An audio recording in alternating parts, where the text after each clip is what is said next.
Now thinks it's time the quarterback gets signed.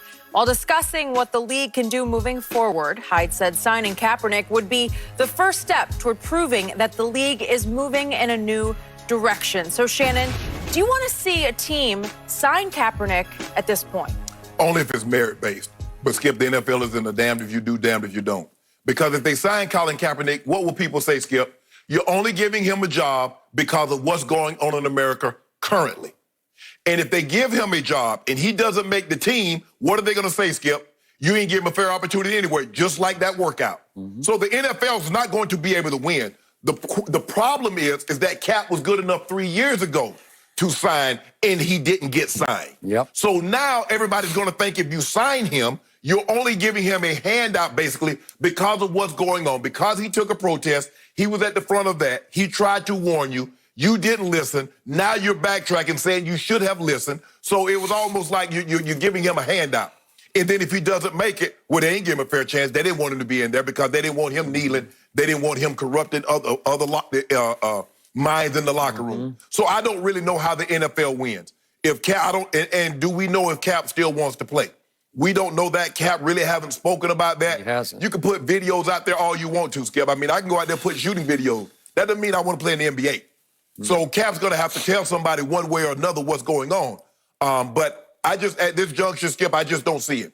I don't see if a guy didn't get signed 3 months after he was out, the 49ers released him. He didn't get signed 3 months after that. I don't see it happening 3 years later. Now, Carlos Hyde is at Seattle now. I don't know if he was there when Cap was there. He might have been in San Francisco. Oh, in San Francisco. He might have been down. Yeah, at the end, yeah. But now he's in Seattle. Seattle, brought Cap in. They did bring him in, sit him down. Didn't discuss football-related matters, but that was the closest someone, as far as bringing him in, talking to him, even though they didn't talk football, Skip.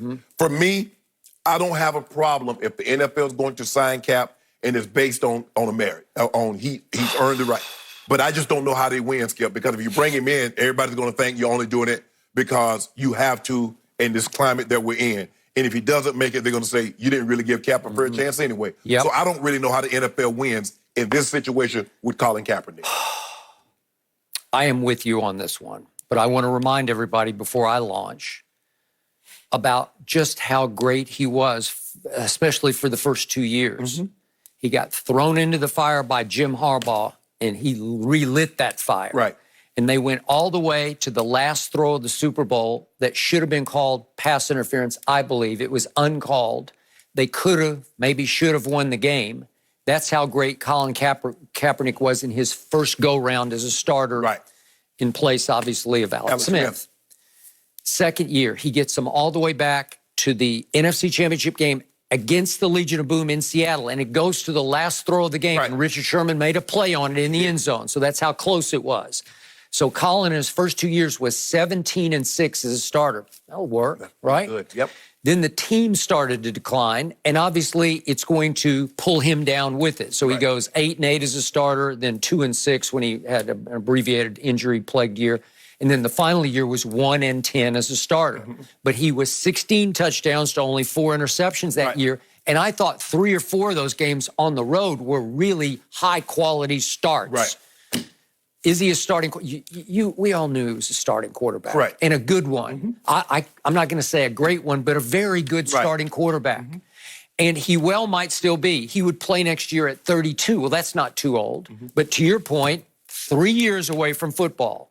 I'm trying to make the case that Aldon Smith, after 5 years, that's a former teammate of his in San Francisco, could pull it out, have a fairy tale comeback story. Well, Colin certainly could too. It's possible. So if I could just snap my fingers right now and make him a starting quarterback in the NFL, I would do that.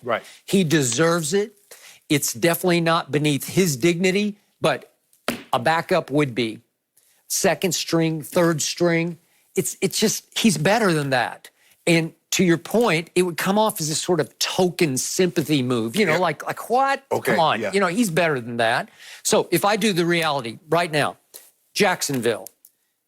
Could he be better than Gardner Minshew? Yeah, he could be. I believe he would be, but I don't know that for a fact because it's been 3 years, right? Exactly. Okay, so they have as backups Mike Glennon and Josh Dobbs, and they drafted that kid Akeem Hicks Luton. mentioned that, Skip. Yeah. Remember in Chicago? Oh, he did, yeah. They mentioned, it's like, Yeah. hold on, Cap was available, and we signed Mike Glennon.